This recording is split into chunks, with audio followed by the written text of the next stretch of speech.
नमस्कार दर्शकों, कैसे हो आप सब लोग। उम्मीद करता हूँ आप सब लोग बहुत अच्छे होंगे, बढ़िया होंगे। मैं ओमकार आप सबका हमारे चैनल वेलबींग जर्नी पे स्वागत करता हूँ। मैं एक स्पिरिचुअल एनर्जी हीलर हूँ, एक योग मेडिटेशन थेरेपिस्ट हूँ, सोल कम्युनिकेटर हूँ और मैनिफेस्टेशन मास्टर हूँ। पिछले कुछ वीडियोस में हम लोग मैनिफेस्टेशन के बारे में बात कर रहे हैं, लॉ ऑफ अट्रैक्शन के बारे में बात कर रहे हैं, माइंड ट्रेनिंग के बारे में बात कर रहे हैं। क्योंकि अगर कुछ भी आपको पाना है जिंदगी में, आपको कुछ अच्छा पाना है, नॉलेज हो, करियर हो, पैसा हो, फेम हो, कुछ भी, तो आपको माइंड कंट्रोल करना बहुत जरूरी होता है। आपका माइंड आपके कंट्रोल में हो, ये बहुत जरूरी होता है।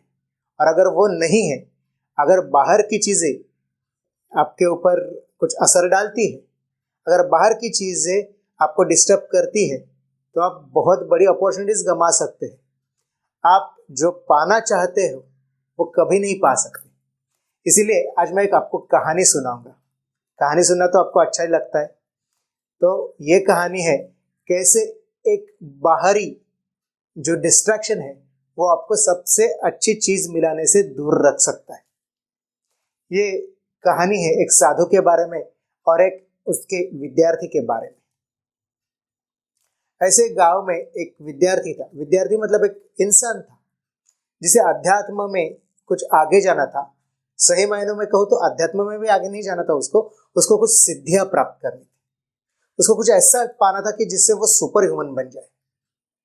तो वो खोज कर रहा था कौन सा ऐसा गुरु है मेरा, कौन ऐसा मेरा गुरु बन सकता है कि जो मुझे ये सिद्धियां दिला सकता है। तो कुछ भी करने के लिए तैयार, और सच में वो कुछ भी करने के लिए तैयार भी था। वो दर बदर भटकता रहता, गुरुओं को ढूंढता रहता, सिद्धि हासिल करने के लिए वो प्रयत्नशील रहता, बहुत मेहनत करता था। बाद में कई सालों के बाद उसे पता चला कि हिमालय में एक साधु है जो बहुत बड़े ज्ञानी है, बहुत बड़े योगी है। तो वो सुनने के बाद वो सोचता है कि हाँ, अगर सच में ऐसा कोई साधु है, कोई ज्ञानी है, कोई योगी है, तो मैं उसके पास चला जाता हूँ और उनकी सेवा करता हूँ, और जो मुझे चाहिए उस सेवा के बदले मैं उनसे मांग लेता हूँ। तो वो चलते चलते चलते उन साधु के पास पहुंच गया। वो साधु बहुत योगी थे, बहुत महान थे, वो अंतर ज्ञानी थे। तो उन्होंने पहचान लिया कि ये बंदा किस लिए आया है, ये इंसान जो आया है मेरे पास वो किस लिए आया है। फिर भी उन्होंने कुछ कहा नहीं। उन्होंने उससे पूछा कि भाई क्या चाहिए। तो वो इंसान ने भी बोल दिया कि वो इंसान था अच्छा, एकदम सरल था, प्रामाणिक था। तो उसने सीधे सीधे साधु जी से बोल दिया, योगी जी से बोल दिया कि मैंने आपके बारे में ऐसे ऐसे सुना है और मेरी खूब ख्वाहिश है कि मैं कोई सिद्धि पाऊँ, मैं सुपर ह्यूमन बन जाऊँ। तो मैं आपकी सेवा करना चाहता हूँ और उसके बदले आप मुझे कोई ऐसी सिद्धि दे देना, ऐसी कोई पावर दे देना। तो योगी थोड़ी देर सोचता है और बोलता है ठीक है चलो, पर पहले मैं उससे आपकी परीक्षा लूंगा। आप मेरी सेवा करो, अगर मेरी सेवा जो है वो अगर मुझे पसंद आई, आपकी जो सेवा है वो मुझे पसंद आई, तो ही मैं आपको सिद्धि दूंगा। और जितनी देर तक मैं सेवा करने कहूंगा उतनी देर तक आपको करनी पड़ेगी। तो इंसान बोला कोई बात नहीं, मैं तैयार हूँ गुरुजी। तो उस दिन से वो सेवा करने लगा। जो भी उन योगियों को चाहिए था वो लाके देना, उनकी सेवा करना, उनके लिए खाना बनाना, उनके जो बाकी काम होते हैं, कुटिया को साफ करना, आजू बाजू का जो परिसर है उसको साफ रखना, जो भी काम था वो इंसान पूरे दिल से, पूरे लगाव से उसे करता रहता था। कुछ दिन बीत गए, फिर उस साधु ने उस इंसान को बुला लिया और बोला कि मैं आपकी सेवा से प्रसन्न हूँ, अभी और 3 दिन आपको ऐसी ही तरह मेरी सेवा करनी पड़ेगी। 3 दिन के बाद मैं आपको एक मंत्र दूंगा, एक प्रक्रिया बताऊंगा जिससे कि आपको एक सिद्धि मिल जाएगी, आप सुपर ह्यूमन बन जाओगे, जो आप बनना चाहते हो आप बन जाओगे। तो वो इंसान दिल में बहुत खुश हुआ क्योंकि उसने बहुत दिल लगा के सेवा की थी, बहुत मेहनत से उसने वो योगी की सेवा की थी, वो साधु की सेवा की थी। तो उसे लगा कि हाँ, मेरे सेवा का फल मुझे मिलने जा रहा है, तो 3 दिन और सही। तो वो 3 दिन और सेवा करता रहा, उसमें 3 दिन बीत गए। जैसे 3 दिन पूरे हुए, अगले दिन वो साधु के पास गया और बोला कि जैसे आपने बोला था वैसे 3 दिन आज खत्म होते, तो आप मुझे कृपया करके वो जो सिद्धि है वो दे दीजिए। साधु ने भी हंस के कहा कि हाँ भाई, तूने सेवा बहुत दिल से की है, मन से की है, मैं बहुत प्रसन्न हूँ, और मैंने जैसे वचन दिया था कि आज तुझे वो सिद्धि दे दूंगा, तो डेफिनेटली आज मैं तुझे वो सिद्धि दे दूंगा। तो वो जो साधु होता है वो बोलता है कि 5 मिनट मेरे सामने बैठो, मैं आपको सिद्धि का जो मंत्र है वो दे देता हूँ, और उसके नियम बता देता हूँ, उसकी साधना कैसे करनी है वो बता देता हूँ। आप आपके घर जाओ इसके बाद, और जो साधना बताई है वो करो, वो मंत्र पढ़ो, तो आप सिद्ध पुरुष बन जाओगे, आपको सिद्धि प्राप्त हो जाएगी।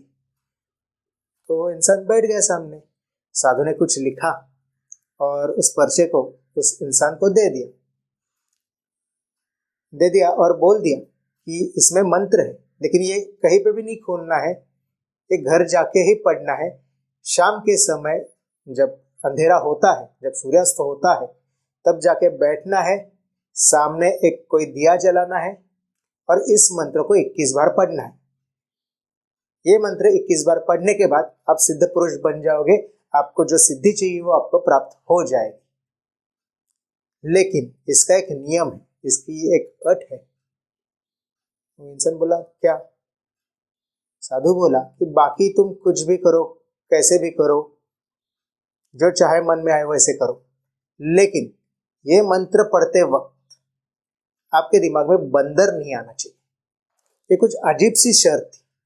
इंसान बोला मैं बंदर के बारे में क्यों सोचूंगा, मेरे तो घर के आसपास बंदर है भी नहीं, मैं तो गांव में रहता हूँ और गांव जंगल से बहुत दूर है, तो बंदर है भी नहीं, तो मैं बंदर के बारे में क्यों सोचूंगा। तो उसने साधु से पूछा कि मैं बंदर के बारे में क्यों सोचूंगा। साधु बोला फिर अच्छी बात है, ये तो 21 बार मंत्र पढ़ लो, जैसे मैंने प्रक्रिया बताई है वैसे करो, शाम को घर जाओ, जब अंधेरा होता है, जब सूर्यास्त होता है, तो दिया लगाओ और 21 बार मंत्र पढ़ो, आप सिद्ध पुरुष बन जाएंगे। पर फिर से याद रखना कि बंदर के बारे में सोचना नहीं, तुम नहीं सोचोगे ये तो अच्छी चीज है, तो तुम सिद्ध पुरुष बन ही जाओगे। पर फिर से बोलूंगा कि बंदर के बारे में अगर सोचा तो ये मंत्र सिद्ध नहीं होगा और आप सिद्ध पुरुष नहीं बनेंगे। वो इंसान सोचता ही रह गया, बोले ठीक है साधु ज्ञानी है, कुछ होगा इसके पीछे, कुछ कनेक्शन होगा बंदर से इस मंत्र का, तो नहीं सोचना है बंदर के बारे में, वैसे भी मैं नहीं सोचूंगा तो सवाल ही नहीं आता, मैं तो सिद्ध पुरुष बनने ही वाला हूँ। और बहुत आसान प्रक्रिया, बहुत सरल प्रक्रिया, घर जाना है, शाम को बैठना है, सूर्यास्त के समय दिया जलाना है और 21 बार मंत्र को पढ़ना है, बस हो गया। तो वो जाने लगता है। फिर जब वो अपने गांव की तरफ जाता रहता है, फिर उसके मन में चलता रहता है, लेकिन साधु ने बंदर के बारे में क्यों बताया। और मैंने जब उनको बताया कि मेरे गांव के आसपास बंदर है भी नहीं, मेरा जो गांव है वो जंगल से दूर है, यहाँ पे बंदर दिखाई भी नहीं देते, फिर भी साधु ने 3-3 4-4 बार मुझे कहा कि बंदर के बारे में नहीं सोचना, नहीं तो मंत्र सिद्ध नहीं होगा, बंदर के बारे में नहीं सोचना, बंदर के बारे में नहीं सोचना।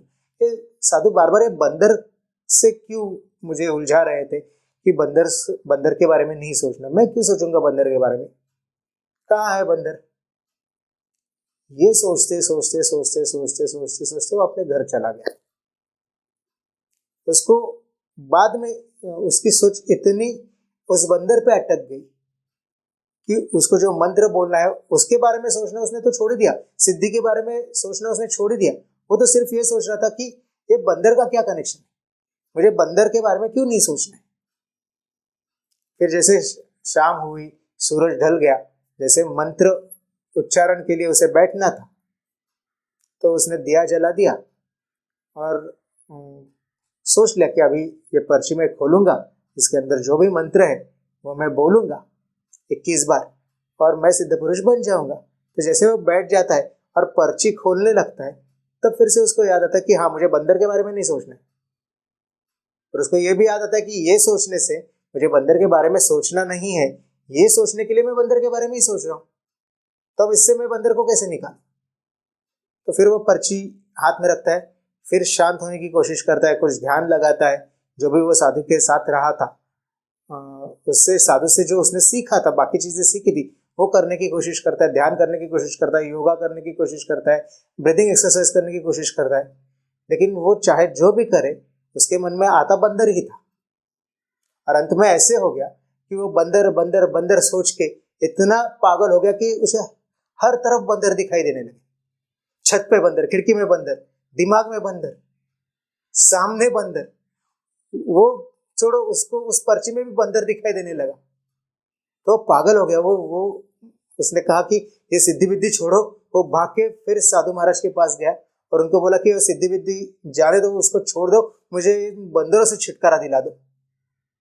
साधु महाराज ने पूछा, बंदर है ही नहीं, वो तो तुम्हारे दिमाग के अंदर है, आजू बाजू में कहीं बंदर है ही नहीं, सिर्फ तुम्हें मन पे अपना कंट्रोल लाना था, अपने दिमाग पे, अपने विचार पे कंट्रोल लाना था, बाकी किधर बंदर है ही नहीं, वो तो तुम्हारी सोच में है। और इसीलिए वो सोच को तुम नहीं टाल पाए, इसके लिए तुम सिद्ध पुरुष नहीं बन पाए। तो इस कहानी से हमें क्या सीख मिलती है? हमें इस कहानी से यही सीख मिलती है कि हमारा जो मन है ना, वो बहुत चंचल है और वो बाहरी चीजों से, खास करके जो चीजें हमें नहीं करनी, नहीं सोचनी, उन चीजों से इतना इम्पैक्टेड रहता है कि हम वो चीज कर ही नहीं पाते। फिर वो लॉ ऑफ अट्रैक्शन हो, मैनिफेस्टेशन हो, मेडिटेशन हो। देखिए ना, मेडिटेशन को हम जब बैठते हैं तो हम सोचते हैं कि मुझे अब कुछ सोचना नहीं, मुझे कुछ सोचना नहीं है, ये सोच लेके हम उसके बारे में सोचते रहते हैं और फिर बहुत डिस्ट्रैक्ट हो जाते हैं, क्योंकि वो सोच पे हमारा कंट्रोल नहीं रहता। जितना हम कहते हैं कि मुझे सोचना नहीं है, तो उतना ज़्यादा हमारा दिमाग तेज चलता है, हमारा मन तेज चलता है और उतने ज़्यादा विचार और मन में आते रहते हैं। जैसे उसके मन में बंदर आ रहे थे, उसको बंदर दिखाई दे रहे थे हर तरफ, वैसे ही हमारे मन के जो बंदर है ना, वो हमें दिखाई देते हैं जब हम कहते हैं कि हमें नहीं देखने हैं। मैनिफेस्टेशन के बारे में भी जब लॉ ऑफ अट्रैक्शन का सवाल आता है, जब लॉ ऑफ अट्रैक्शन की बात आती है, तब आपको बहुत फोकस होना होता है। लेकिन जब हम कहते हैं कि हमें लॉ ऑफ अट्रैक्शन के लिए अफर्मेशंस होते हैं और स्ट्रिक्टली कहा जाता है कि आपको नेगेटिव बारे में नहीं सोचना है। जैसे कि आप अगर लॉ ऑफ अट्रैक्शन का यूज करके आप धन कमाना चाहते हो, संपत्ति कमाना चाहते हो, सक्सेस कमाना चाहते हो, तो आपको ये बोला जाता है कि जो अफर्मेशंस है वो पॉजिटिव वेज में होनी चाहिए कि भाई मैं सक्सेसफुल हो जाऊंगा, क्यों, या फिर मैं सक्सेसफुल हो रहा हूँ। और स्ट्रिक्टली कहा जाता है कि आपको नहीं सोचना फेलियर्स के बारे में, आपको नहीं सोचना कि पैसा कैसे आएगा, पैसा कहाँ से आएगा, इतना पैसा मैं कमा पाऊंगा कि नहीं, ये नेगेटिव बातें नहीं सोचनी चाहिए। ऐसे समझाया जाता है जब लॉ ऑफ अट्रैक्शन यूज करते हैं, मैनिफेस्टेशन यूज करते हैं तो। लेकिन हमारा मन क्या करता है, सबसे पहले वही बातें सोचता है। अगर मैं धन पाना चाहता हूँ तो मैं पहला सवाल खुद से पूछता हूँ कि मैं कैसे कमाऊंगा, कहाँ से आएगा। और मैं खुद को बोलता हूँ कि ये मुझे नहीं बोलना है, मुझे क्या बोलना है, मुझे अफर्मेशंस करने, मुझे पॉजिटिव बोलना है। लेकिन मन क्या करता है, परफेक्टली जो नहीं करना वही चीजें वो आपसे करवाता है। और इसीलिए माइंड ट्रेनिंग बहुत जरूरी है। आपको अध्यात्म में आगे जाना है, आपको लॉ ऑफ अट्रैक्शन, मैनिफेस्टेशन में आगे जाना है, आपको जिंदगी में आगे बढ़ना है, तो माइंड कंट्रोल होना बहुत बहुत बहुत ज़्यादा ज़रूरी है। और उसके लिए मेडिटेशन करना बहुत ज़रूरी है, क्योंकि मेडिटेशन और ब्रीदिंग एक्सरसाइजेस, यही दो चीज़ें हैं जो आपको आपके मन को कंट्रोल करने में मदद करेगी और आपका कंट्रोल आपके मन पे प्रस्थापित करेगी। तो इस कहानी को याद रखिएगा। ये कहानी आपको कैसे लगी ये भी हमें बताइएगा। हम तो आपके लिए मैनिफेस्टेशंस के, यानी कि लॉ ऑफ अट्रैक्शंस के, मेडिटेशंस के, योगा के, ब्रीदिंग थेरेपीज के वीडियोस आपके लिए लाते रहेंगे। उनका उपयोग कीजिएगा और आगे बढ़ते रहिएगा ज़िंदगी में। फिलहाल आज के लिए इतना ही। हाँ, लेकिन आपको एक बात याद दिलानी तो रहेगी, अभी तक अगर आपने मेरे चैनल को सब्सक्राइब नहीं किया है तो प्लीज़ जाइए चैनल को सब्सक्राइब कीजिए। उसके बाजू में जो बेल आइकन बटन है उसे भी दबाइए, ताकि हमारे जो नए वीडियो आते हैं उनकी नोटिफिकेशंस आप तक पहुंचती रहे। और अगर आपको हमारे वीडियोस अच्छे लगते हैं, पर्पसफुल लगते हैं, तो उन्हें लाइक कीजिए। अगर आपको कुछ पूछना है, आपको कुछ बताना है, अगर आपको हमें कुछ सजेशंस देने हैं तो हमें कमेंट्स कीजिए। और जितना ज़्यादा हो सके उतने अपने दोस्तों में, अपने परिवार में हमारे वीडियोस को, हमारे चैनल को शेयर कीजिए। ये कह के मैं आज आपसे विदा लेता हूँ। मिलते हैं अगले वीडियो में कुछ मैनिफेस्टेशन, लॉ ऑफ अट्रैक्शन की टेक्निक लेके, या फिर कोई मेडिटेशन की टेक्निक लेके, या फिर ब्रीदिंग टेक्निक लेके। आपको क्या चाहिए ये आप हमें कमेंट्स के द्वारा यूट्यूब पे, वैसे ही फेसबुक पे और इंस्टाग्राम के हमारे पेज पे आप बता सकते हैं। तो वो टॉपिक लेके, उस टॉपिक को प्रायोरिटी लेके हम वीडियोस बनाएंगे। तब तक के लिए थैंक यू।